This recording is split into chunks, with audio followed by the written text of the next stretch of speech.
Bismillah ar-Rahman ar-Rahim. We will start our webinar about the cystic fibrosis. This is organized by Saudi Pediatric Pulmonary Association for Dr. Mahad Dabba. Today we'll speak about the cystic fibrosis. I'm Dr. Khalid Baghes, Pediatric Pulmonary Consultant in Prince Sultan Military Medical City. And also will be with me Dr. Abdul Hayy Hamu from King Fahd Specialized Hospital from Dammam. At the beginning, I will speak about the cystic fibrosis in brief and the cystic fibrosis unit, and then Dr. Abdul Hayy will speak about the cystic fibrosis NGI. According to the organizer, this is will be brief or targeting the general practitioner. So I will speak about the genetic of the cystic fibrosis, then I will go to the pathophysiology of the cystic fibrosis, how to diagnose cystic fibrosis. I will speak about cystic fibrosis lung disease, symptom and pulmonary exacerbation, then the basic approach of the cystic fibrosis management, and then at the end I will speak about life expectancy of the cystic fibrosis. As we know, cystic fibrosis is autosomal recessive inheritance, and what's meaning of that? It's the father and mother should be the carrier for the cystic fibrosis gene mutation. And for each pregnancy, there will be a chance of 25% child will be affected, 50% of the pregnancy or the newborn will be carrier like the father and mother, and 25% of the will be unaffected child. Cystic fibrosis has been known since long time, and this is from Northern European folklore, and what they said, we to that child, which when kissed on the forehead tastes salty, is between, and so on will must be died. And at that time, the child usually died with less than 6 months of age. Dorothy Anderson, she's the first one to describe the cystic fibrosis as cystic fibrosis of the pancreas in 1938. And then after that, Louis diagnoses or postulated as CF is caused by single gene defect. And this has happened with multiple or a lot of death because of the salt loss syndrome. Then after that, in 1953, sweat chloride defect was described. In 1959, sweat test is standardized. And then at the end, in 1989, the gene of the CFTR is detected by Franklin Collins and Labtilo Cho. And this is the Labtilo Cho and Franklin Collins in 1983. They being described cystic fibrosis. And at that time, they think, wow, they discovered the cystic fibrosis, and then they will find the treatment. Since that time, or currently, there is 2,089 mutations described for cystic fibrosis gene mutation. This is described the molecular genetic epidemiology of the cystic fibrosis, and there is very discrepancy between countries. In the United States, the overall population is 1 in every 3,500 newborn is being affected by cystic fibrosis. What's about the Gulf country? In the Gulf country, the first time described in Kuwait in 1981, and at that time the CF incidence was 1,000, 3,500. Then in Bahrain in 1985, was described as the incidence is 1 in 5,800. Saudi Arabia on the same year is 1,400. United Emirates in 1987 was 1,015,000. And on Oman in 2000, the first described case of cystic fibrosis, and currently the incidence in 1 in 2,700. CFTR is ATP chloride voltage anion channel. And what meaning of that? The CFTR protein is control or gating for the chloride to gating through from the intracellular to extracellular. So when this is showed the CFTR first column, the normal CFTR protein, the chloride is moving from airway lumen to the interstitium, associated with the movement of the sodium, and then associated movement of the water downgrade of the osmotic gradient. When the CFTR in the third column is high salted model is affected, the chloride cannot be moved to the interstitium associated with the movement of the sodium and movement of the water. This will cause depleted in the airway liquid layer. And this will cause, when there is depleted, thickening of the secretion, and this will cause also affecting of the ciliary movement. This video will describe what's happening. This is in the normal, the ciliary movement is moving the secretion from the inside of the lung to the outside the airway. This is the CFTR moving the chloride from interstitium or from the airway to the inside the interstitium. When the CFTR is affected or not controlled, the chloride is becoming inside, and this will cause thickening of the secretion. And this is thickening of the secretion is affected the cilia and becoming not affected more, and with the accumulating of the mucus will cause a good media for the infection.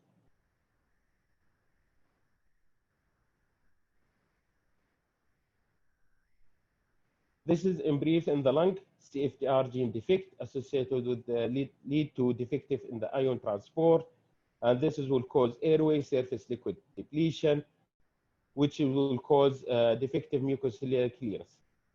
This will cause the vicious cycle with the mucus obstruction, will lead to infection and inflammation, mucus obstruction, infection, inflammation, at the end will cause with a bronchitis in the lung.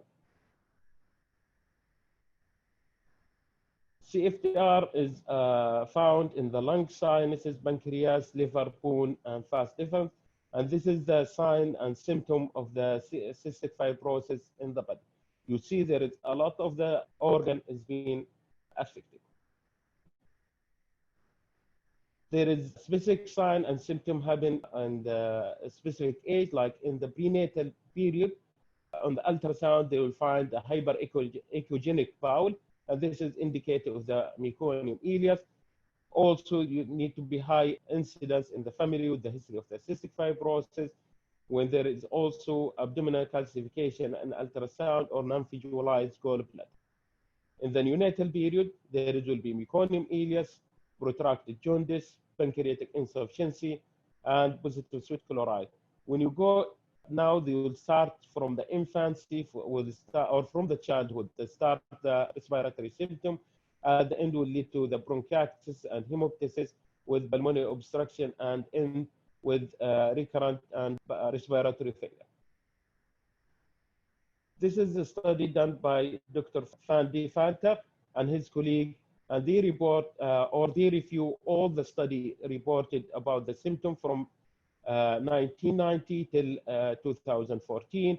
And what they found most of the symptom is happen in the first year of the life, and most of these symptoms is irreversible. What's meaning that if you didn't detect it early, the benefit of the management will be not like happened now.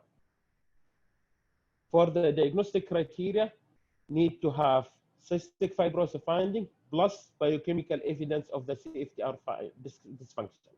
What's meaning of the CFTR? Either one phenotypical finding or positive newborn screening or positive family history, plus positive sweat chloride or positive nasal potential difference or two mutation causing CFTR. When we say that positive phenotyping feature, chronic cyanopulmonary disease like persistent colonization with the specific organism related to Staphylococcus aureus or non-hemotypal Haemophilus influenza, chronic cough and sputum production, persistent chest X-ray finding like bronchitis or hyperinflation, airway obstruction, nasal polyps and digital clubbing, or gastrointestinal and nutrition abnormality like meconium ileus, intestinal obstruction syndrome, rectal prolapse, where Dr. Abdelhai will speak about that one, pancreatic insufficiency, hepatic problem, nutritional like failure to thrive, salt loss syndrome, and genital abnormality in male resulting in obstructive azoospermia. This is the flow chart how to diagnose the cystic fibrosis. The cut line for the sweat chloride is 60 millimole per liter. And when you to refer to the cystic fibrosis evaluation or management, when the cystic fibrosis, when the sweat chloride is more than 60 millimole per liter, or the sweat chloride between 30 to 59 with 2 or 1 CF gene mutation, or if they're symptoms suggestive of the cystic fibrosis, regardless of sweat chloride. Because about 2% of the cystic fibrosis, they will have normal sweat chloride, but with abnormal gene mutation. CF lung disease, respiratory symptoms usually begin early in life, and they reported by Australian study. Hyperinflation in the lung is being detected in the CT scan at the age of the 3 months of life. The primary presenting symptom is account for 40% in the era of unscreened newborn, like our country. Milder case may be present in the second decade or third decade of life. The symptom may be present like the recurrent cough and wheeze, like in the infant, prolonged cough or recurrent episode of bronchitis. And older age, they may present like difficult or severe asthma, recurrent pneumonia, progressive air trapping, and hyperinflation will lead to parallel shape of the chest. Chronic sinusitis will lead to nasal obstruction, chronic rhinorrhea, nasal polyp in 25%, which often require septic. The main entity for that is the pulmonary exacerbation. And what meaning of that is a find of the 2 or more of the symptom of the acute exacerbation, like increased cough or the sputum production, hemoptysis, increased shortness of breath, fever, which is not usually happen in the cystic fibrosis, reduction in the pulmonary function test by mainly in forced expiratory volume 3 seconds by 10%, worsening infiltration of the chest X-ray. The acute exacerbation usually happen because of the infection, either viral or bacterial. And this is 2016 cystic fibrosis report. And what they found that the cystic fibrosis, the early of age on the first decade of life, mainly by Haemophilus influenzae or Staphylococcus aureus.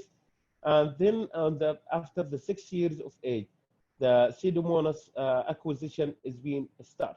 So on the management of acute exacerbation, usually to look for the age of the child and the culture of the sputum during that period.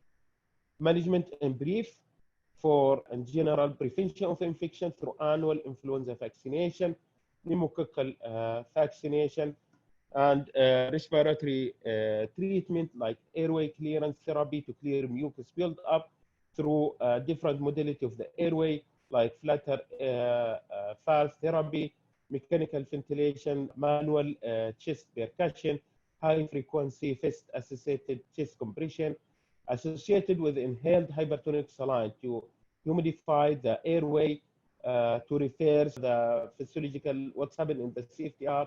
Inhaled of Dornase alpha. What is the Dornase alpha?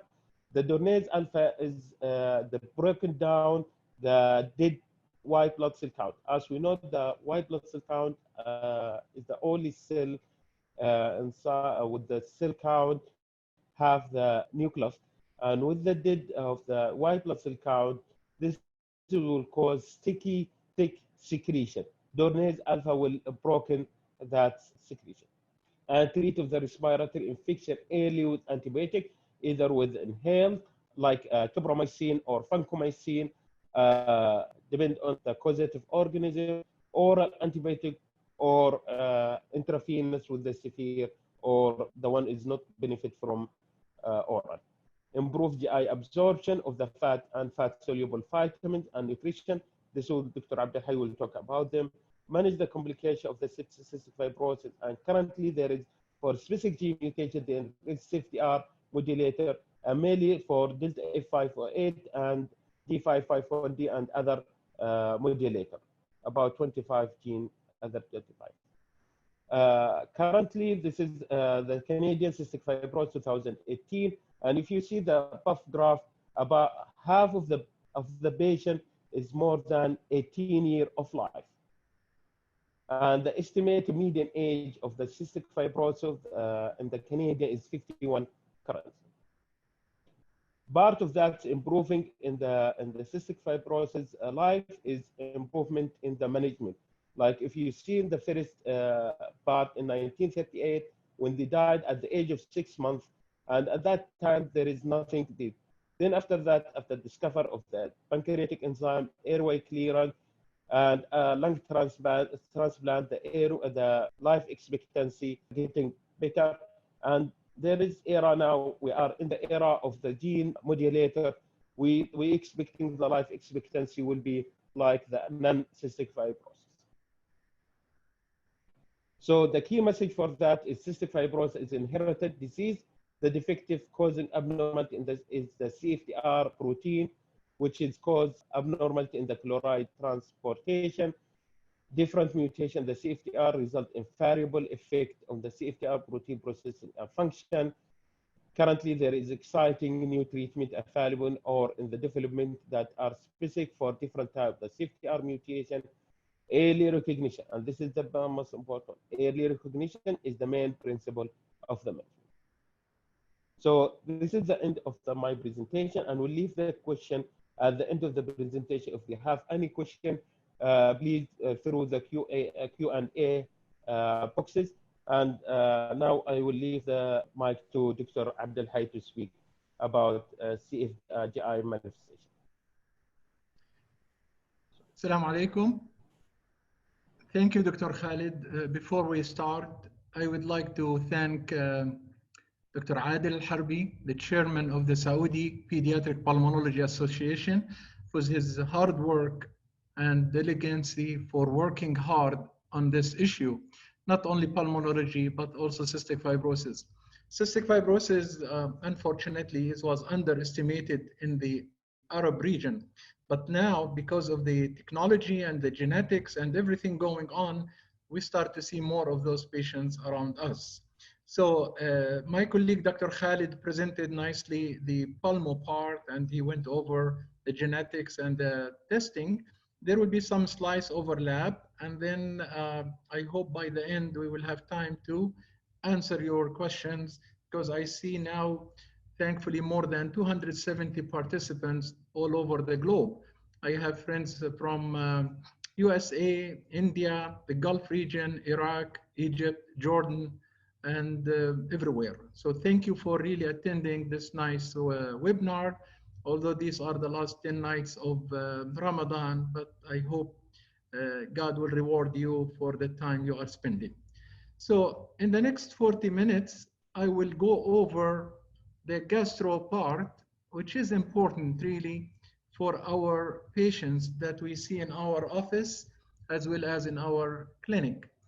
And as my colleague, Dr. Khalid, mentioned some of the GI, but I will do more detail because we have part of the participants, pediatric residents, as well as general practitioner, and maybe some medical students too, as well as nurses. So that will be very helpful if we can go over many. Briefly mentioned by my colleague that it's underestimated, but it is one of the chronic devastating disease. And if we can recognize them early in life, I think these high standards of the multidisciplinary care as well as the management will have the length or the lifespan beyond age 30, which was in the median age in the previous decades. I remember when I was in the USA in the 90s, rarely you will have patients live or survive beyond the 20s. Now, thankfully, we can see people surviving near 50s, and hopefully in the future, with more management, we can see more in the 60s and 70s. Always there is an argument between the GI as well as the pulmo, which is more important, or which one is first. Is it the lung more important, or the GI is more important? And this slide just to show, to convince my colleague in the pulmo that we share brothers or we are sisters, and that the esophagus and the trachea started from the same respiratory diverticulum, and they will go hand by hand at the end. This is just for my residents to remind you and my general physician how the gut is and where we go.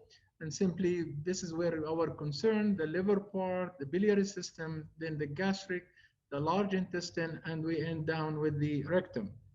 Why I put that slide? Because many of those CF patients will have some disease related secondary to the part of the gut. This is also important part, which is the pancreas. And the pancreas, as you see here, it's a small, tiny organ. It functions so important, especially for our colleague in the endocrine part, as well as in the biliary part. There is here, as we see, the common bile duct with the pancreatic duct, and they will develop here the ampulla of Vater or the duodenal papilla. And the pancreas, which has the important part of the pancreas, there are many different digestive enzymes, including the amylase and lipase that were released when we eat any fatty meal. So any trouble that happen in the pancreas, that will result in maldigestion or malabsorption of the fatty meals. The other enzymes that need important, it's like trypsin, enterokinases, that will be produced by the intestinal mucosa. So this is again part of to show you how the pancreas is important, and my colleague in the endocrine part, they will love it, because there is the endocrine part, as you see here, and the exocrine part, which will be reported or important for the digestive enzymes. However, the endocrine part, which is the islets of Langerhans, are important for insulin productivity. So any problem that occur in the whole total pancreas will be reflected on the hormones as well as in the enzymes and so on. So we'll skip that, because one part that is important in the pancreas is the excretion of bicarb. And the bicarb, the importance of sodium bicarb here, it will neutralize the gastric acidity. So when there is acids coming out of the stomach after we eat a meal, we need that acidity to be neutralized, so it will be more in the neutral pH around 7 or alkali form. So that's important for the pancreatic enzymes and the formation of the micelles. Otherwise, we will have trouble. So let's assume here we have a meal tonight, which composed of fatty meal. And the part of the fatty meal is the triglycerides and the free fatty acids. And through the intraluminal phase, which is part of it, pancreas and then the liver, that's where the lipolysis form, and that's where the bile acid solubilization happen, go through the intestinal phase and forming the chylomicrons, and then back to the blood and the lymphatics, and go on and go forth. So number one, in neutralization of the gastric acidity. Number two, it allows the mucin to be well hydrated, so it's not dry, and it will promote bacterial killing. And finally, it is equal to the fluid secretion. That's by itself a lecture, but just to give you a clue, what are the importance of the sodium bicarb. We started our talk that the lungs and the GI sharing the same function, as well as the same pathophysiology and so on. If we look at the clearance of obstruction and infection, the lungs, through the mucociliary clearance, and in the GI tract, there is through the luminal hydration. And we clear our obstruction or the viral infection through cough, and here in the GI through peristaltic waves. And both share the same, they have some antimicrobial through the submucosal glands, both in the lungs as well as in the GI tract. Enough introduction, that's to give you a clue where we're going in the next coming half an hour. So what is CF? My colleague Dr. Khalid mentioned, it is a multi-system disease. It is an autosomal recessive. So this is always a question come for the resident and even in the board exam. And it is through the transmembrane conduction regulator, or CFTR, which is on the chromosome number 7. And in the genetic part of the cystic fibrosis, it affects the mucous glands, both in the GI tract in the pulmonary part as well as in the intestine. And that defect will earn or form thick mucus that will accumulate. And with accumulation of the mucus, there will be dryness and there will be impairment of the function of the pancreas. Dr. Khalid mentioned in epidemiology how important this disease. It is spread all over, and I saw a question came from Dr. Murtada. This is simply in the hot weather area, or could it be in the cold, like Scandinavian, United States, or in the other part of the world? So it has been estimated more than 70,000, and we can log into cff.org and see the number increasing every year. So it is inherited. There is 7% of CF patients diagnosed as adults, but it is a disease of childhood. So it started from neonatal period and progressed through the pediatric population, but it can be just presented in adults up to 7%, and that can be the only presentation. The median survival was initially, we said, around 30 years, that's years ago, and now jumped up to 50s with the proper management by CF team as well as GI too. I'm not going to spend time because Dr. Khalid mentioned about the CFTR gene, and this is the CFTR gene on the chromosome number 7.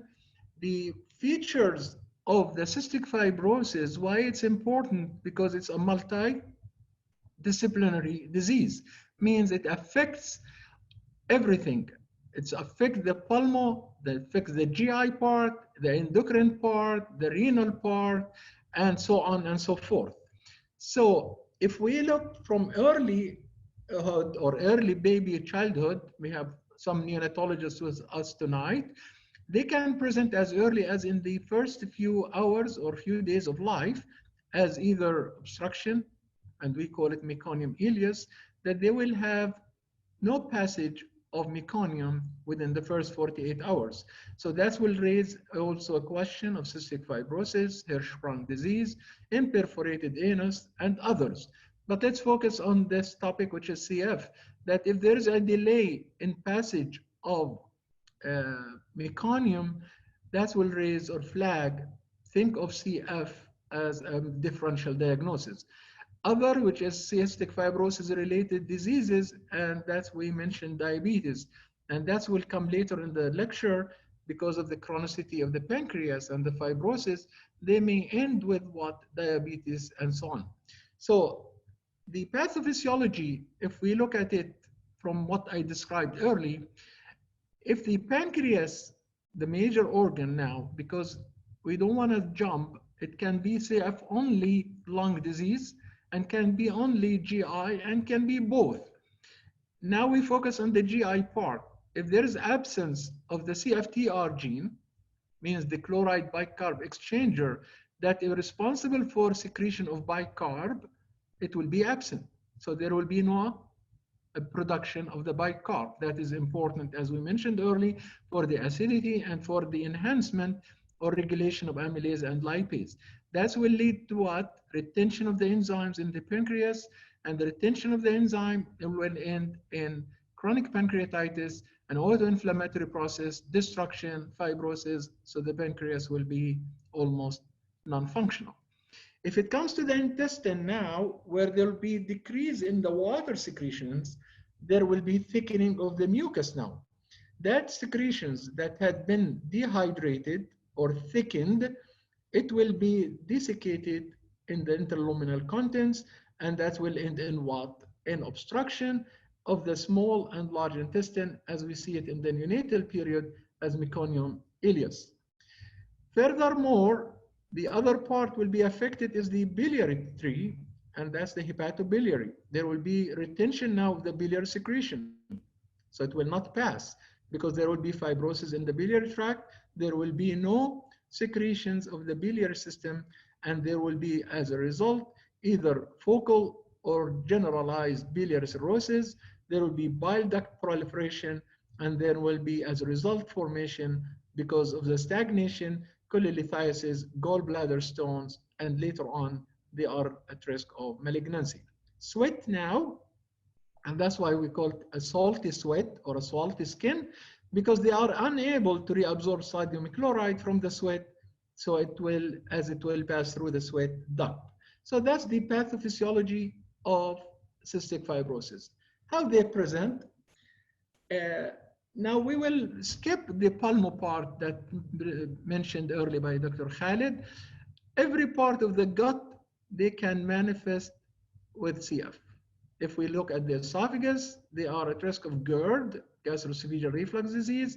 You come to the liver and biliary system, it can come to the pancreas, to the gut, intussusception, as well as rectal, and I'll come to that in briefly. So this is a cartoon that was in the 60s drawn, or sorry, in the 90s by Welsh in the Scientific American, and that will tell you every part of the system has been affected, from the airways, liver, pancreas, and then the reproductive system, as well as the skin.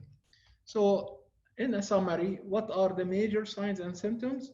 If we started early in life and progress, meconium ileus is early presentation, abdominal distension, they may come to us, intestinal obstruction, and frequency of the stool increased, and it will be the classic one we know about it, which is the oily flow in the toilet, on the top of the toilet, because of the malabsorption of fat. Failure to thrive, a foul smell stool, recurrent abdominal pain, either because of the chronic pancreatitis, jaundice because of the hepatobiliary, and then finally GI bleeding because of the liver cirrhosis. So when we ask about examination specifically for CF, it's like any GI signs that will be affected. Abdominal distension, hepatosplenomegaly, rectal prolapse, always raise a flag. When you think of rectal prolapse, think of CF, beside chronic constipation and others that can induce rectal prolapse. Then the part is important that we're going to talk about, which is the deficiencies of certain vitamins. One of those important, which is the ADEK, we call vitamin ADEK. A and DEK, these are fat-soluble vitamins going to be affected. Then vitamin B complex, all generally will be affected. And then it can present with submandibular or parotid gland inflammation. This is, I put it because for our neonatologist and our pediatric residents who works in the NICU, that's where it showed here, diffusely distended bowel. We don't see any air down in the rectum. And this is a 3 day of life without air in the rectum. And we cannot tell if this is large or small bowel. So decubitus test will help us. And this is here, what important, if we don't manage those at risk of perforation, you can see some air here under the diaphragm. You can see some air here in the scrotal area.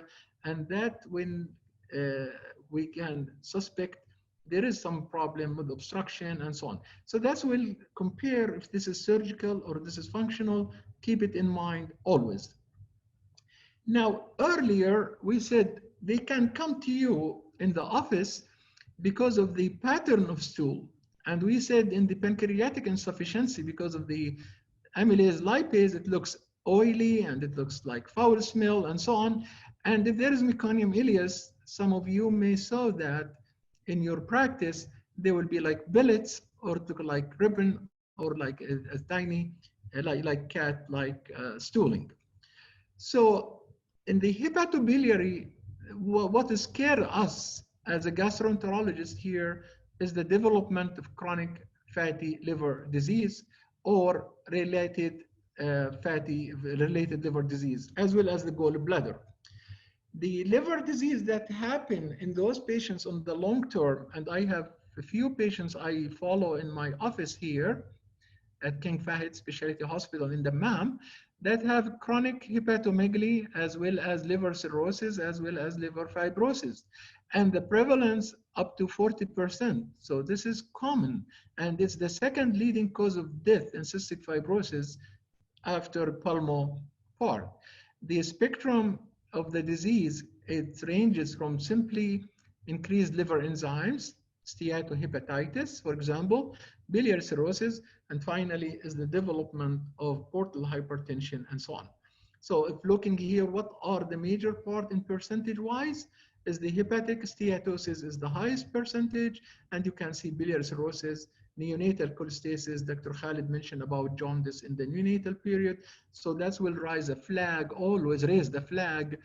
If you have direct hyperbilirubinemia early in the neonatal period or early infancy, think of CF in your differential diagnosis of cholestatic liver disease. This is just a brief liver biopsy, and this will show you the fatty part here, and that's what we call hepatic steatosis. Steatosis, there is a stagnation or there is fatty liver here, and the fat droplets or globules here replacing the hepatocytes. So the liver looks like completely fatty and will be dysfunctional. So when you think about CF and the chronicity of the disease, let's assume this poor kid or poor patient have both pulmo and GI. As a sequence is the chronic liver disease. And this is an older guy, but this is typically we can see them in pediatric with the chronic CF uncontrolled disease. Portal hypertension is the nightmare for the hepatologist and the gastroenterologist, that they will have risk of varices. So upper GI bleeding is a major manifestation from the varices. Abdominal distension we mentioned early as a sign when examined because of the ascites. So there's tons of fluid because of the hypoalbuminemia, malnutrition, as well as the liver part, hypersplenism and pancytopenia. Then synthetic dysfunction will be a sequence. They will have coagulopathy, encephalopathy, and that will be a late stage when they develop encephalopathic changes. And this is what we don't like to see, because otherwise they will go in coma and we unfortunately may lose them. Now, immune deficiency, malnutrition, hepatocellular carcinoma, and these are a consequence of any chronic liver disease, not specific for CF. We may see some other diseases related to CF and with GI diseases, like inflammatory bowel disease, pancreatitis, and the diabetes can co-occur with the CF. So this is a briefly, when we overlook reflux disease, I showed you early, it's not the time to present it. There are more webinars, maybe one on Wednesday, you can listen to it. Meconium ileus, distal intestinal obstruction syndrome, and then constipation, intussusception, and rectal prolapse, not the time to present it. I picked one only because we can see it in by general physician, general pediatricians, or general practitioners, is the chronic pancreatitis. And the pancreatitis from the term means there is recurrent inflammatory process that term it chronic. So it's not acute. Acute, most of the acute will resolve. But when there is a chronicity here, then the pancreatic cells will be lost, the inflammatory infiltrate will be there, and this pancreas simply will be dysfunctional. And as a result, because of that dysfunctional part, there will be evidence of pancreatic insufficiency. And the pancreatic insufficiency means it's not sufficient to handle the digestion, to handle the hormonal part. So there are a risk now of malabsorption, there is risk of diabetes, and there is risk of frequent stool and failure to thrive. And what concerns us in adults, insufficiency here, it will be manifested by measuring the fat that is excreted in the stool. And because there is will control in the body to reabsorb more than 90% of fat when we eat it, because of the amylase, lipase, enterokinase, etc. If the pancreas is dysfunctional, then that fat will be dumped in the stool, and we can, this is what we see, oily, floating stool on the top of the toilet. So looking at this, as a result, there will be now failure to thrive and fat soluble vitamin deficiency. Dr. Khalid mentioned briefly about the diagnostic tools, and I just will hit it with a few slides, not more, that there is loss of function and mutation in the gene CFTR and chromosome 7, and the diagnosis based on the characteristic clinical picture. So you're gonna look not only for the CFTR, you can look at other signs, mainly chronic pancreatitis, recurrent pulmonary infection, pancreatic insufficiency, and then we look at the concentration of the sweat chloride test to be more than 60, and that's will confirm your diagnosis. The sweat test, what is the sweat test? It's the gold standard for CF diagnosis, and it's performed through few steps. I'm not gonna over, simply in a simple language. You're gonna collect enough sweat, and then you're gonna measure that sweat, and you're gonna see the value. If the sweat chloride more than 60, that's consistent with CF. And if it's below 30, that's make the diagnosis unlikely. The dilemma here, or the pain in the neck one, if it is between 30 and 60, that will be always the question. If it happens, then you need to have a special CF center that will be confirming the diagnosis if it comes, for example, 40 or 45 or 35. So you are in between, is it or is not? Then the genetic testing, which is widely used now and can be done all over, and there are tons of gene now is available through the many mutations. The West differ from the East, differ from the Gulf region, because of the common one we use about the Delta 508. But we could have, for example, here in Saudi Arabia, different gene differ than what is in the West. So luckily, because of the whole exome study now, because of the panel, because of the genetic test, we can have sequence of more than 27 CFTR exons at this moment. And there will be more next generation that can give you up to 99% pathogenic probability. Other tests now in the process, and we need to have more in the future, if you are still in between, the genetic is inconclusive, the sweat chloride is not conclusive, is to go something called ICM, or intestinal current measurement. And it's simply, you will take a biopsy, and a very small biopsy, non-invasive procedure within 5 minutes, and then you will put it in, see the value or the advantage of this to see the human colonic epithelia in cases of inconclusive study. This is still maybe in research and not in every center in the world, but that will be another way. And Dr. Khalid showed you other tests that can be done at the same time. I'll come to the last part because of the timing now, is the goals of treatment. Why we presenting this tonight. It is more awareness, or really, it is a rare disease. If you talk about 70 or 100,000, is nothing compared to other diseases. But in reality, it is a devastating disease, and it's time consuming, money consuming, family consuming, and quality of life. If we can prevent it really, or we can have better quality of life, we can prolong the survival of those patients, that's really an achievement can be done. And that's why here I'm so thankful to Dr. Adil and the colleague in the Saudi Pulmonary, as well as in the Middle East, Egypt and Jordan, make this awareness so people are aware in the region about the CF, so we can approach them at the right time and the right time. For example, here, the treatment, it's a multidisciplinary. So some will say CF in Arabic, al-takayus al-lifi, means it is mainly for the pulmonary, or now they call it pneumoniatologist. No, it is multidisciplinary. That will include the pulmo, ID, nutrition, GI, infertility, which is endocrine part, as well as the social and the psychosocial part. The GI part here, which are my part here, with the help of the nutritional part here, is whatever is going to be deficient because of the pancreatic insufficiency, we need to replace it, mainly, i.e., the enzymes. And that will make these enzymes suitable to digest the fatty meal, and that will make those patients in a better way.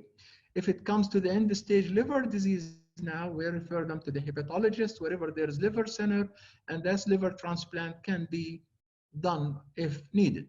So let's talk about the nutritional part, which are important here. Usually those patients, because of the disease, chronic lung disease, chronic GI disease, they consume more calories Either their intake is down or the absorption process is down. So you may take a picture of the slide or you write it down. The calories here, it will be twice the daily requirement for age. For example, in the infants, you need higher caloric breast formula, and the common formula that can be used if the mom is not breastfeeding, for example, like Neosure or Infiltrates or some formula that has more caloric, or we can increase the caloric intake on those formula. In children and adults, we encourage them to have a high fatty diets.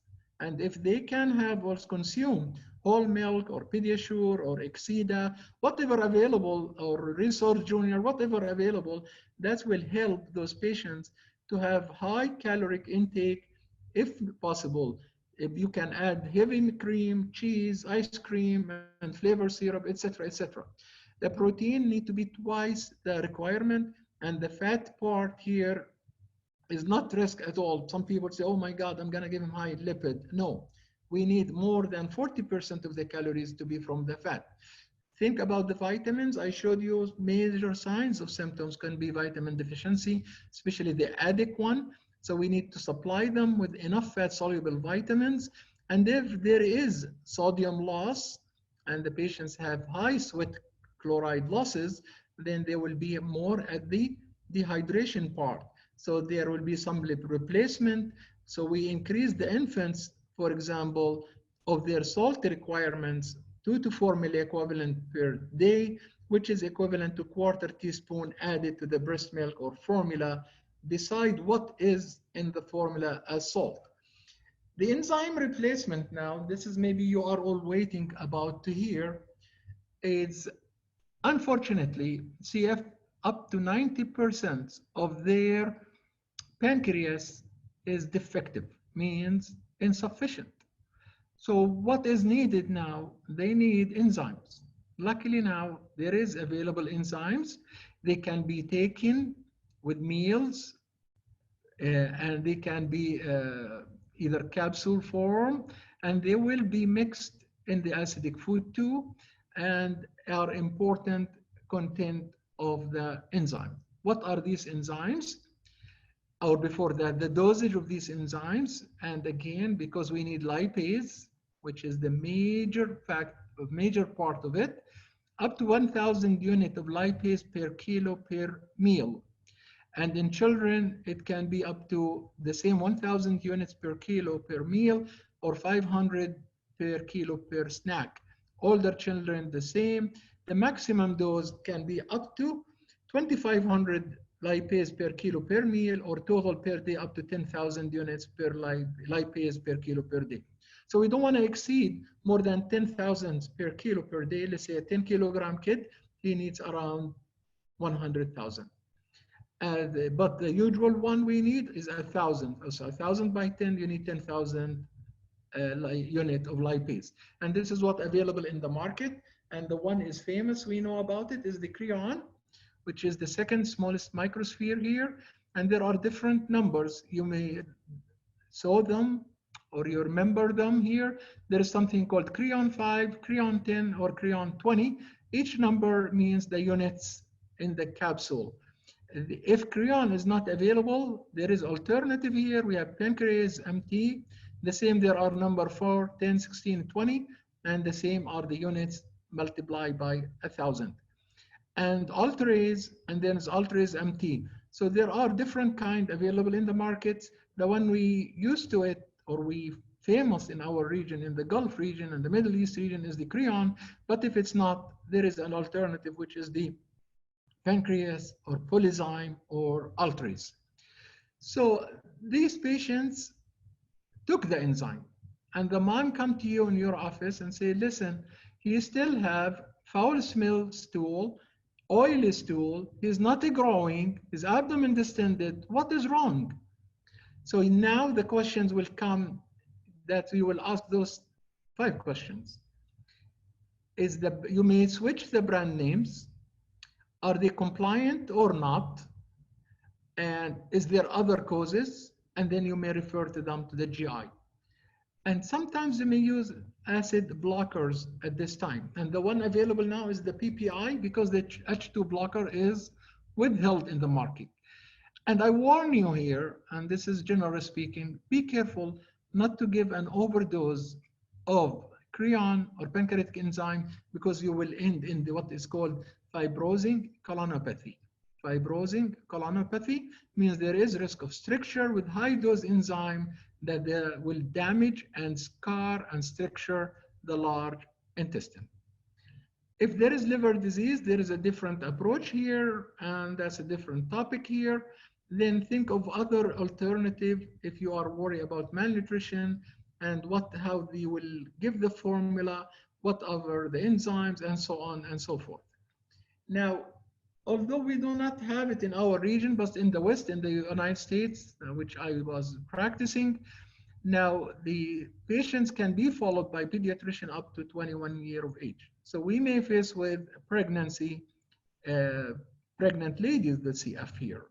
And here, the major part is the lung at those patients if they are affected, as well as the teratogenicity of high dose of vitamin A. So you need to be worried about it.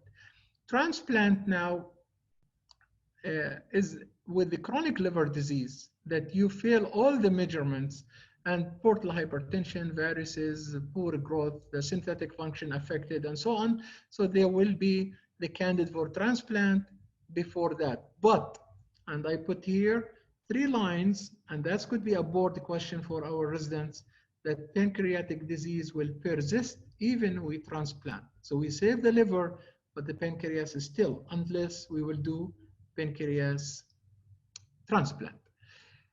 This is missed many times, but this is part of the treatment and management of CF, which is the psychosocial issue. The quality of life for those patients is miserable. That's why multidisciplinary that needed, including the family, the school, the psychotherapist, the social worker, the nutritionist, because poor kids, they will have frequent hospitalization, frequent emergency room visits, underweight, peer pressure, they will have bullying, and so on. So that is the quality that always affect those. They will end in depression and social isolation and so on. So God bless those patients. That's why it's so burden on the family, on the society, and so on. So we need to be very careful with the psychosocial part when we do it. This slide, because for some maybe will ask a question and put it specifically for our neonatologist also, because they will deal more than me, as well as the genetist. Of the newborn screen and the benefit of it. In the States, it is available.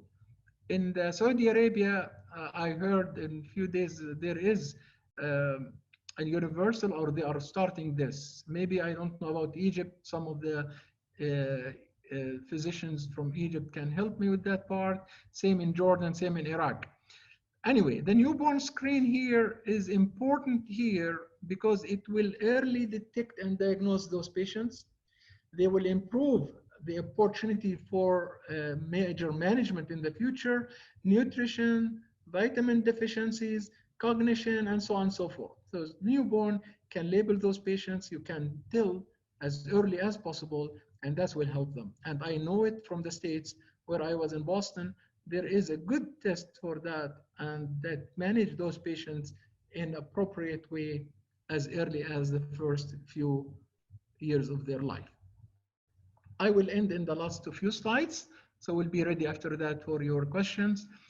So CF is an inherited monogenic disorder with multidisciplinary disease, and multisystem part is affected. The major pathophysiology here is in the transportation across the epithelium.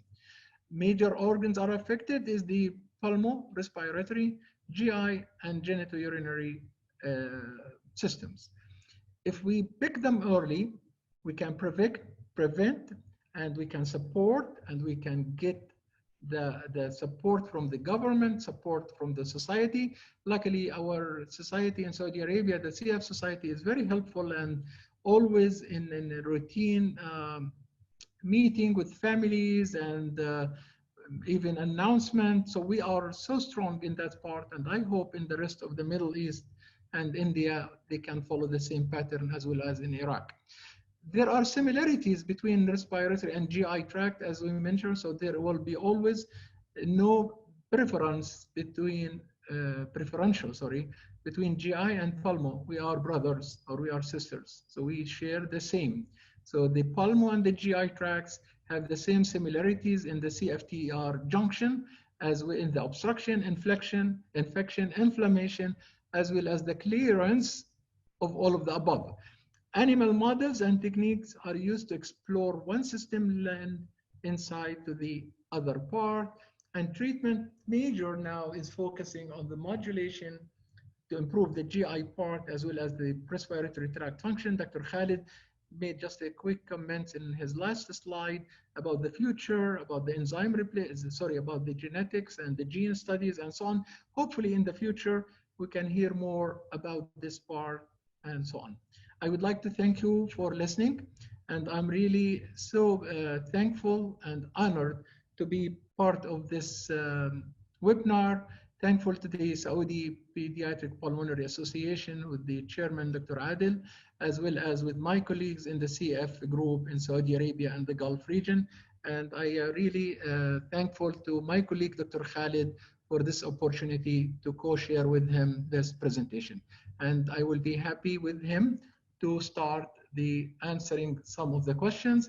I can tell here there is, mashallah, more than, and if I go back here, more than 25 questions, more than almost 300 attendee here. Dr. Khalid, are you with me?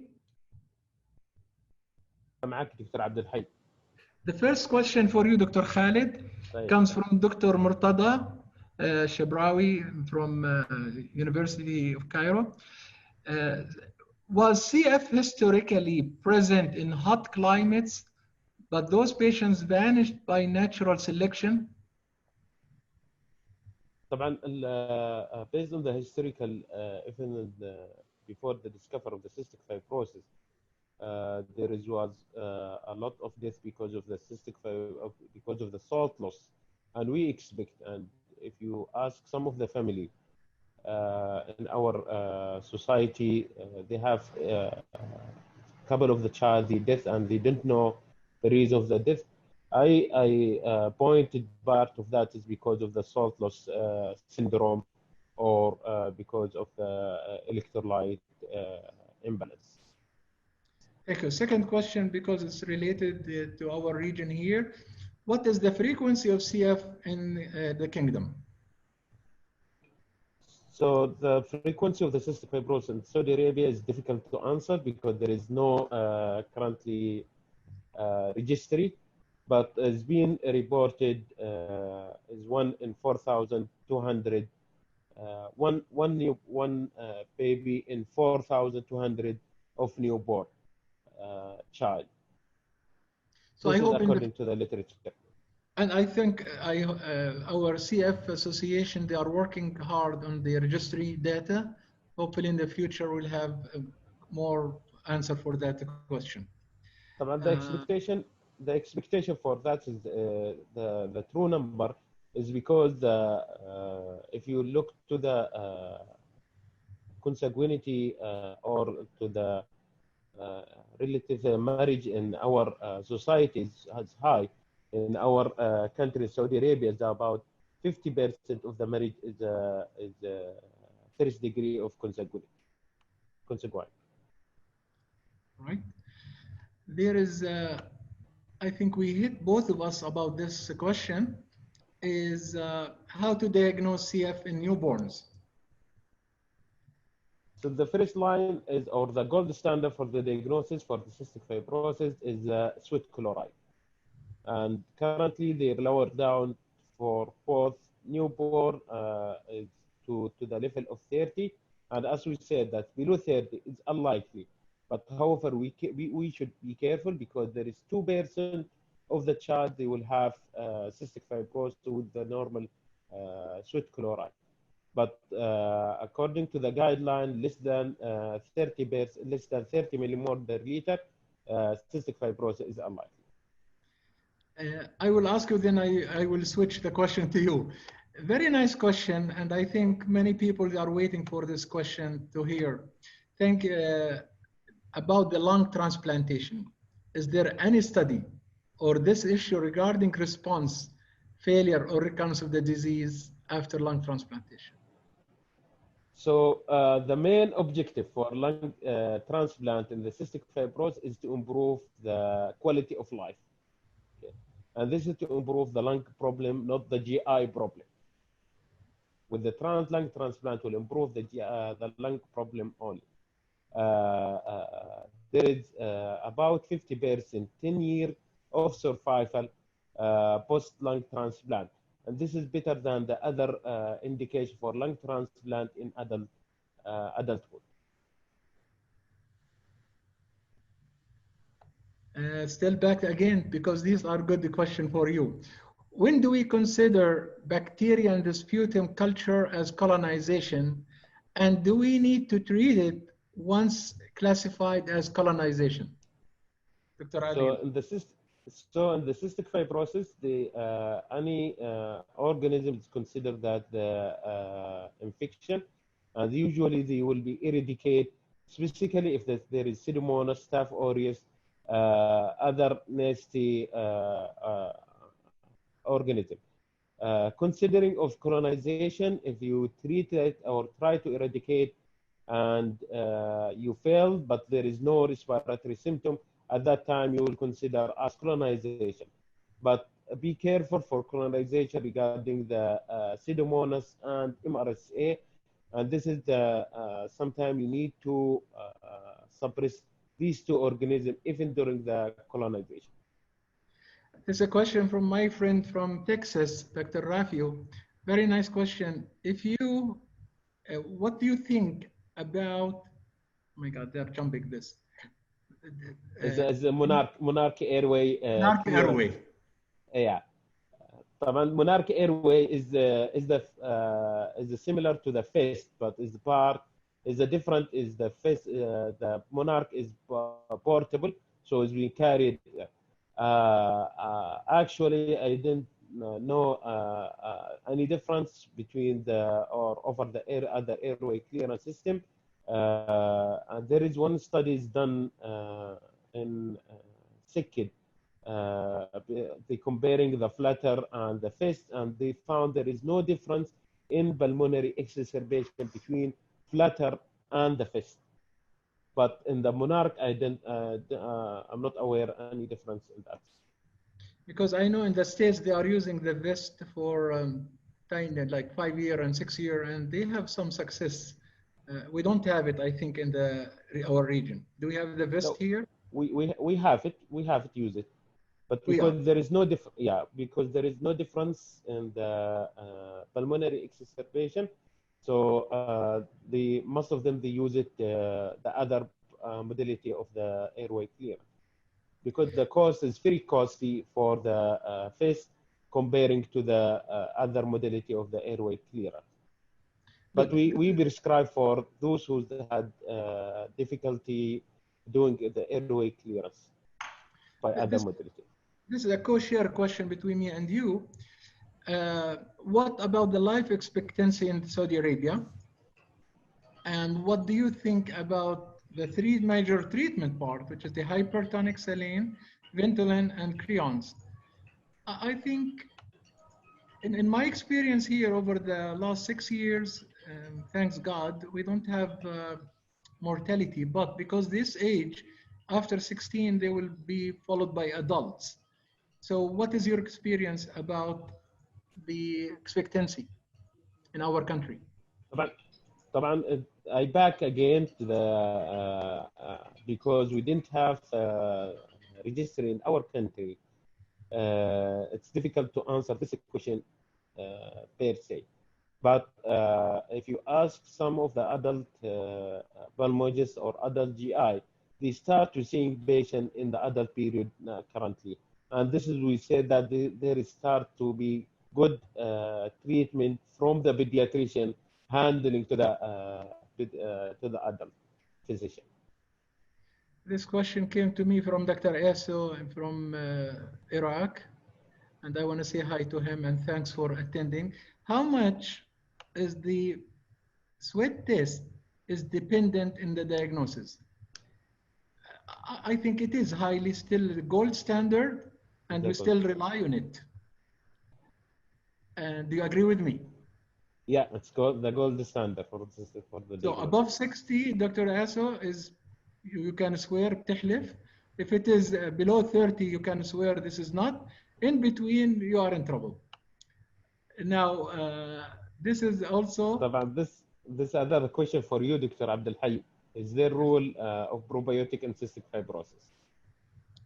That's a good question. I mean, the probiotics, generally, I gave a talk last week, which is the live bacteria, which is the acidophilus and bacteriform and the basidiform. They are good, and they will help in the short chain fatty acid and absorption of the fat. So it's not any danger to give it. But is it going to help? Maybe, maybe not. There's not much study going on probiotics in CF, but I will not say no if you have availability to use it. There is a question, can we have a lecture about CF biologics? I think I will leave this question to the organizing group, but this is a good question, and I think there is a working on that topic exactly. Here, other question for you, Dr. Abdul Hayy. How frequent to see celiac in the CF? Infrequent, not commonly. In my 25 years of being gastroenterologist, I did not have any, but does not mean it's not there. It is related, but it's rare, uncommon. Yeah, it's reported in the literature about 10% of the CF they will have celiac disease. Yes. At which age at which age chronic liver disease or CF liver disease presents? It's an ongoing progressing disease. As mentioned, it can be as early as in the neonatal period presented as cholestatic liver disease. And that could be the early presentation, but it will go on while they are progressing. So we will not say, for example, at age 2 they will be, or at age 5. The earlier the cholestatic part formed, the disease is progressing. The next question for you, Dr. Abdul Hayy. About the percentage of the hepatocellular carcinoma in cystic fibrosis. This is a good question because he's a hepatologist, Dr. Murtada, and he knows this is not uncommon in children. It's more in adult. So you need years of chronic liver disease to develop the hepatocellular carcinoma. So I will not recall it in pediatric, but you can help me with that, Dr. Murtada, because this is your part in your career. There is a question, how accurate is the screening gastric test to rely on? طبعا, according to the literature, there is recent Cochrane review for the newborn screening, and they found the specificity for the IRT is 99%. But then about the sensitivity depends on which type of the newborn screening you rely in. Are you rely in IRT or IRT DNA or IRT DNA or IRT associated protein associated pancreatitis or other modality of the newborn screening? This is a good question. You may help us, Dr. Khalid, from my friend, Dr. Khalaf. He is from Kurdistan. And he said, in their region or في Iraq, it's not common. Are we missing the CF or ours underestimated? طبعا I think in Arab countries or Middle East countries, the cystic fibrosis happened, and it's happened by rates high. Because as we said, that is the marriage is high rate of the consanguinity marriage. we missed a lot.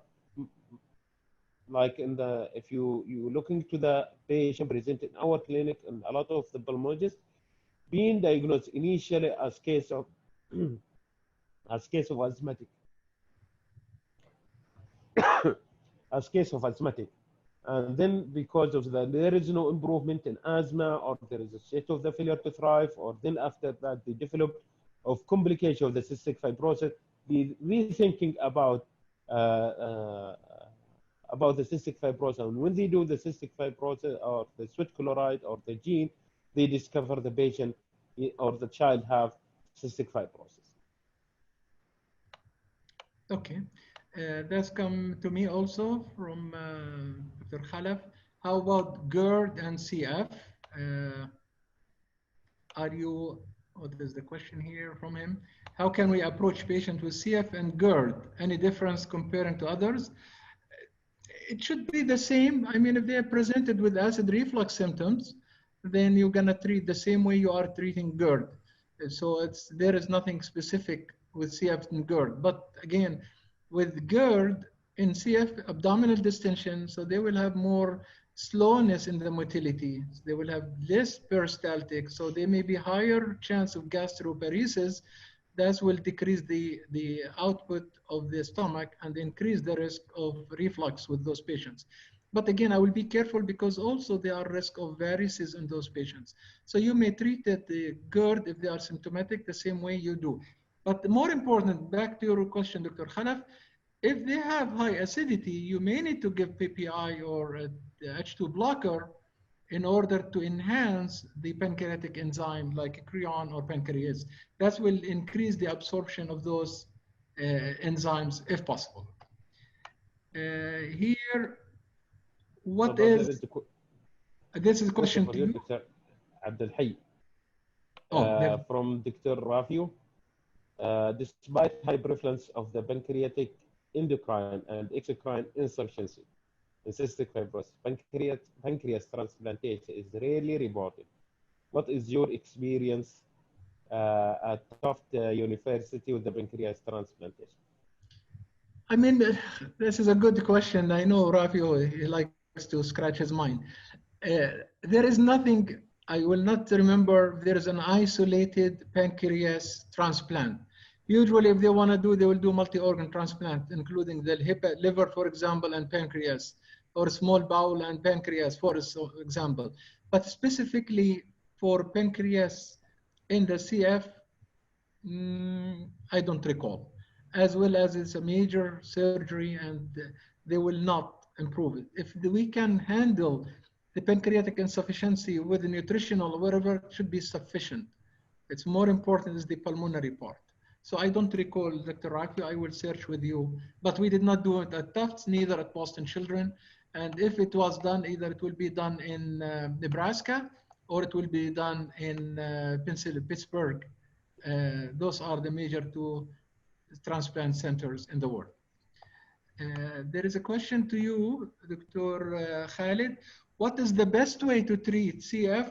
The respiratory therapist should follow to assure the improvement or maintenance of CF patients. I'm not sure what the person who asked this question, what meaning of that? Is it they mean the type of the airway clearance or the frequent using of the nebulization, or how to use the nebulization? I think how to guide the respiratory therapist, what to tell them to do. There is a group for cystic fibrosis physiotherapists. The release document in how to do the cystic fibrosis airway clearance. I will defer this question to that group because they describe in each modality how to do it and how to do the clearance, how to do the disinfection, and how to inform the family or to educate the family about that. Okay. Another good question is, can elemental formula elemental formula, for example, helpful in CF as in Crohn's patients. And what do I mean? Elemental formula like amino acids or extensively hydrolyzed formula, for example, because CF is mainly fat malabsorption, so it's not the protein malabsorption, so it may not help. Add on, it's very expensive formula, so you need to make sure it's fat malabsorption more than elemental. But if you suspect there is protein, protein malabsorption, yes, definitely it will help, or there is like cow's milk allergy. And the second question, do you use also in your CF patients? Yes, we do. Because if we suspect if they are at hepatobiliary dysfunction, yes, I will use Actigal or orthodeoxycholic acids, and it will be the same standard we are using it for cholestatic liver disease, 10 to 15 milligram per kilo divided daily. Here, thank you, Dr. Khalid and Dr. Abdel Hay. May I get some question? First, two questions for Dr. Khalid. It is, may I get some questions that the time allows? Okay. First two questions, Dr. Khalid, and third for Dr. Abdel Hay. Where are we now from adding IRT to newborn screening, as well as we all know that early detection will change the game of those kids? Good question. Thank you, Dr. Tam. Thank you, Dr. Tam. I know, it's a very good question. Yeah, the early detection is a good change, or will be good for the improvement of the management of the cystic fibrosis. Currently, there is a discussion with the newborn group or newborn screening group regarding adding of the IRT, but this will take time to prove that one. The second question, I know the genetic modulator are focusing on the delta F508 as homozygous or heterozygous, but are we involved by any means in those clinical trials, especially for the new medication like the promising, like the Trikafta? Currently, I'm not aware that any of people is being involved in the clinical trial for the modulator of the cystic fibrosis in our country. But they know the genetic mutation in our country, what they are in our country. The third question came from him also, as we promised him, that there are not much in the literature on preferred modality of treatment. What's your experience with DIOS, distal intestinal obstruction syndrome? Again, we mentioned earlier in the lecture, this is a peristaltic way. So I would say it's like a motility disorder way. So you're going to handle this either by enemas, by laxatives, considering that the stool is formed one. But there is nothing specific, so simply you need to clear the part either by saline enema, fleet enema, gastrographin enema to prevent any obstruction. You are right, there is nothing, and we will not end with any intestinal surgery to unblock because it is all through peristaltic problem in the gut. The other question, yes. Would you use the CF carrier as a life-related liver donor? Yes, we can. If considering they are mutation one, so they will not be diseased. The question.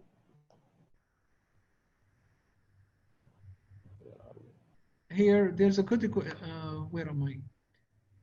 Dr. Aisha.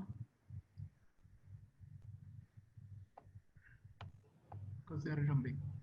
Can you, Dr. Hamo, please elaborate more on the relationship between the use of PPI and increased pulmonary exacerbation and pneumonias? How strong is it?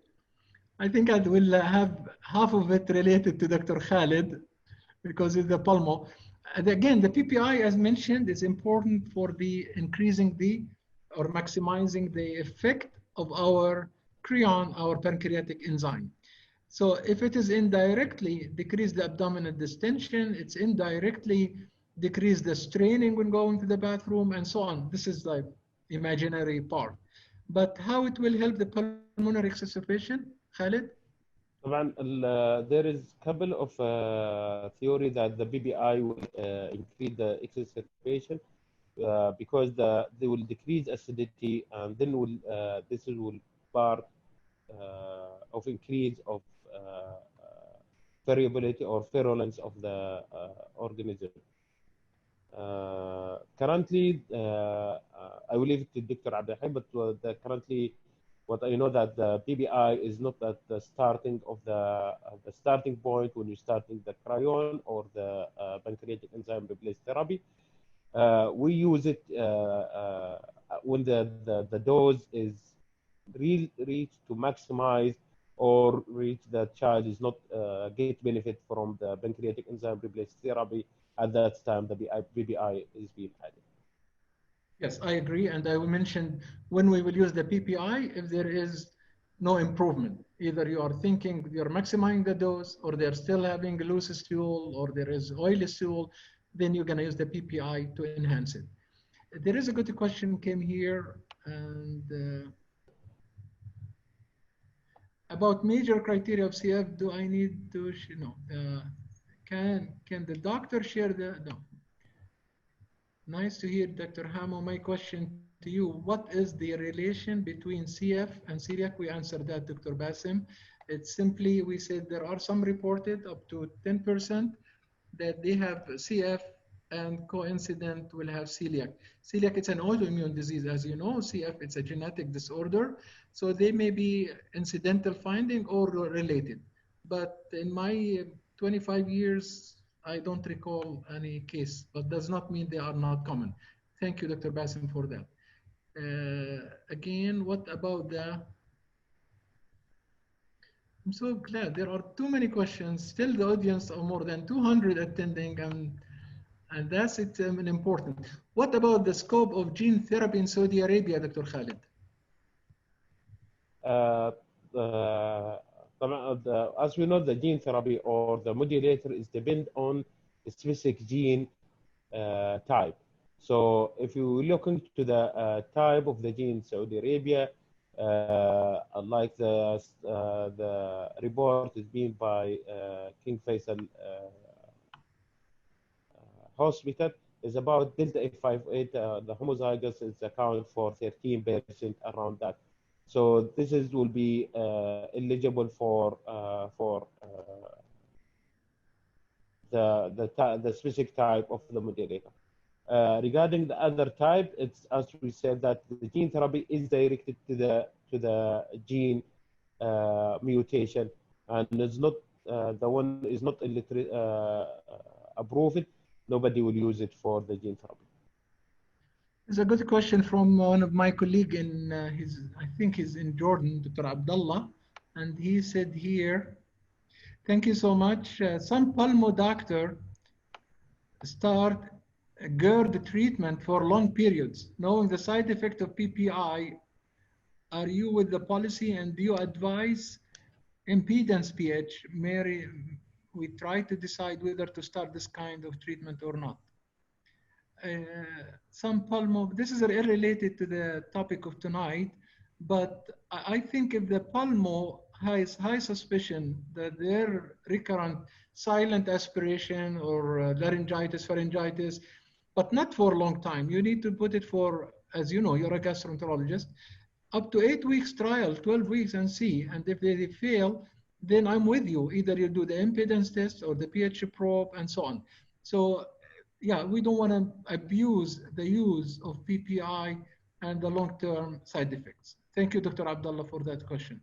What is the question about the major criteria of the CF? Do I need 1 or 2 sweat chloride tests? According to the, you need 2 sweat chloride tests for the diagnostic of the cystic fibrosis. Good question from Dr. Aya here. What is the first line therapeutic antibiotic in CF? Can we use that to a ط- question? طبعا the using of antibiotic in the gold rule for the using of antibiotic is the use to know about the age of the child, what is the causative organism, and what is the previous organism being used. You will start the antibiotic based on the previous causative organism and the age of the child. Like in the early of age, you will use the mainly covering the staph and Haemophilus influenzae. After 6 years, you will use the covering the Pseudomonas. If you have organism being detected previously, you will cover that one, and you will guide the antibiotic based on the new sputum culture is being taken. This is a comment from Dr. Ali Akbar, says, in a newborn, IRT is used for screening, 10% may be false positive. طبعا Yeah. the aim of the IRT is the screening. You're right, Dr. Ali. Is the screening does not mean that you will detect, but you will moving the number between up and down based in your society to detect high amount of the cystic fibrosis. That means you will decrease the false negative and you will increase the false positive, and based on the movement either to moving down and decreasing the number, and that means you will detect a lot of the false positive, or you're moving up and that's mean there is a false negative being missed during that period. Good question from Dr. Fatima. If in CF exacerbation, do we depend on symptoms or just X-ray finding? Because not always come with X-ray changes. طبعا good question, Dr. Fatima. The main point for the CF exacerbation, there is, if you look to the criteria, there is 11 criteria. 2 for them is enough for define of the exacerbation. The major part is the symptom, sign, and then lastly will be the radiological change. So usually will depend on the like the cough, sputum production, shortness of breath, chest pain, hemoptysis, change in like a fever, loss of appetite, loss of weight, and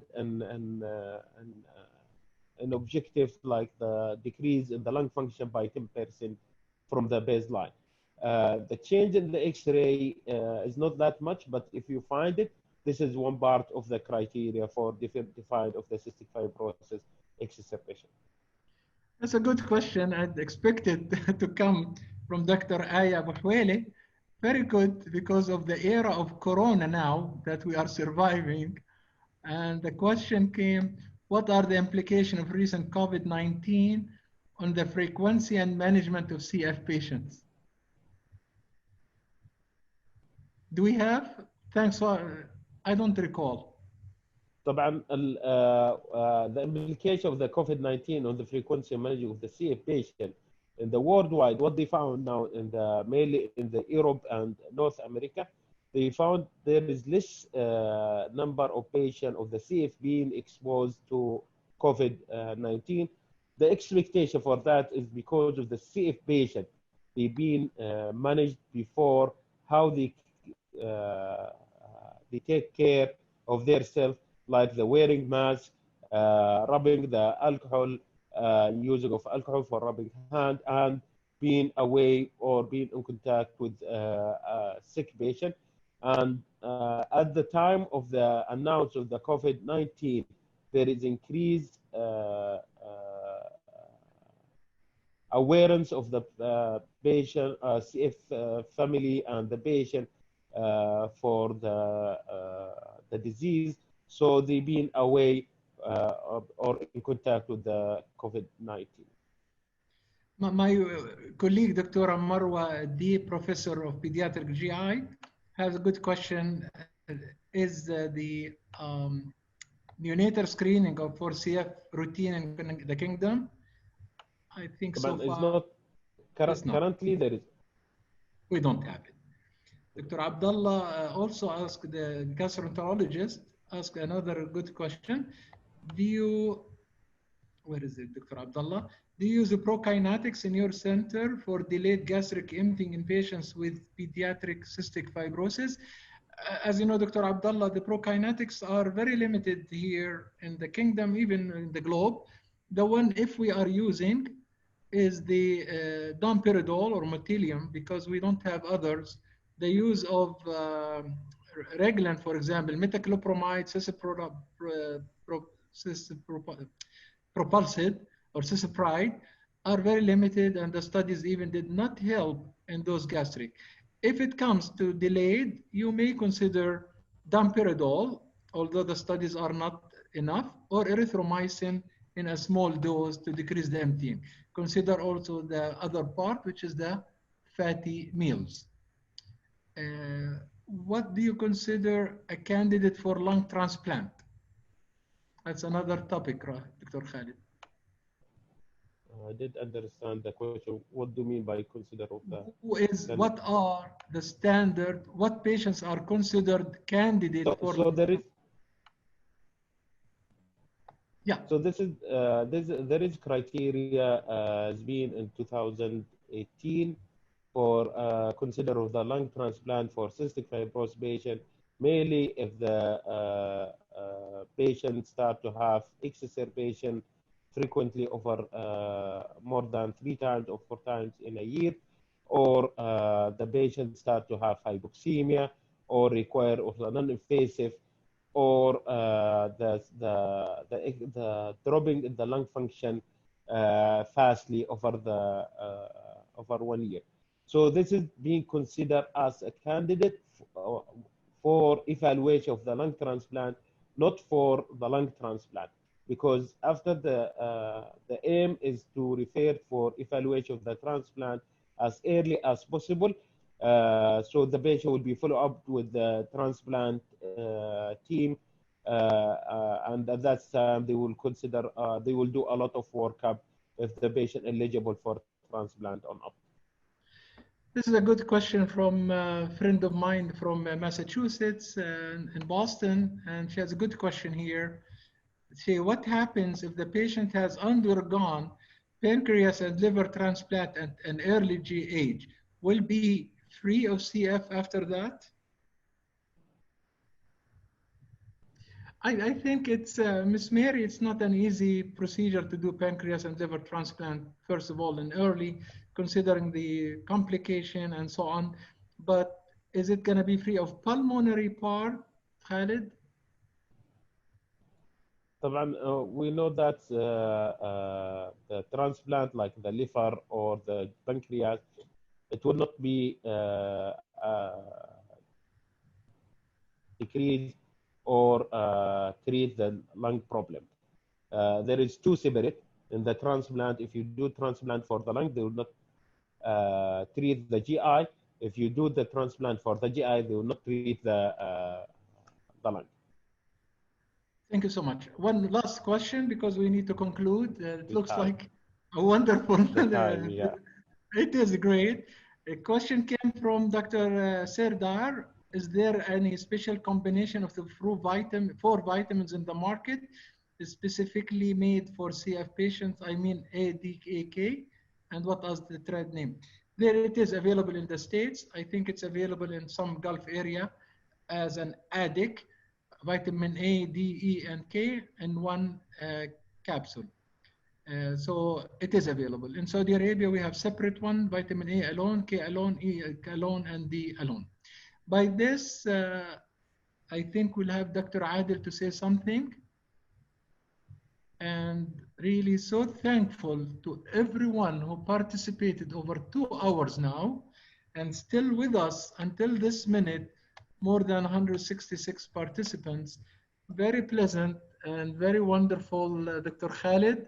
And thank you for the Pediatric Pulmonary Association for the time. And I hope in the future we will have more to present in the future about cystic fibrosis. Dr. Khalid? Thank you so much. Thank you, Dr. Abdul Hayy. Thank you for the audience for joining us. I know there is a lot of questions to answer, but because of time, now we need to conclude. I think will be a good idea, and they will be raised to the organizing to run like this webinar for the cystic fibrosis again. Thank you for all. Thank you for Dr. Adel. Thank you for Mr. Faisal for organizing this webinar. I hope this, inshallah, will see you all good, and stay away for the COVID. Thank you all. Thank you, Dr. السلام عليكم. عليكم السلام. شكرا الله يعطيكم العافية. This is Dr. Adel. Thank you so much. Really, it's very, very nice presentations. Thank you, Dr. Khalid Baqis. Thank you, Dr. Abdul Hayy. I can see the attendees, they are still there, which means they are still keen to stay and they want more questions. And I think we have to conclude, but we promise that most of the questions will be answered in subsequent meetings later on after Ramadan. This is not the beginning and not the end. We are only at the first step of building our webinar meetings. Hopefully that we will do a lot after Eid, which will be in very organized way, subject-oriented webinars. What I mean is there will be some webinars for the CF, there will be webinar for asthma, webinar for the common problems in pediatric respiratory diseases. There are some announcements that tomorrow there will be a very good another webinar about pediatric PFT made easy by very good distinguished speakers. At the same time tomorrow, and the link and the announcement is already been sent to the audience through the Q&A. Also, for those who want to see the previous webinars, they are already uploaded in our YouTube channel of the societies. There was a question about the airway modalities and the airway technique. Also, there are around 10 videos, administrations, very nicely in Arabic language. Also, they are uploaded in the YouTube of the societies. It's really a great pleasure to see today attendance from countries outside Saudi Arabia, from Egypt, from Syria, from Iraq, from Algeria, from which we are proud to reach our friends there. If you have any questions, this our Twitter already been in the Q&A, and also we have our email sppa.office@gmail.com.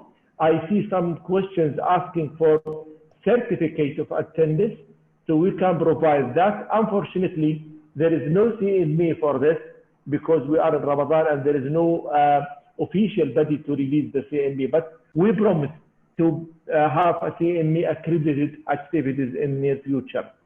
Thank you so much for our speakers. Thank you so much for our delegates, attendees. See you soon in our upcoming meetings. جزاكم الله خير. كل عام وانتم بخير. رمضان مبارك وتقبل الله من الجميع. وأنت بخير وتصبحون على خير. يا من. مع الله. بأمان الله. مع السلامة.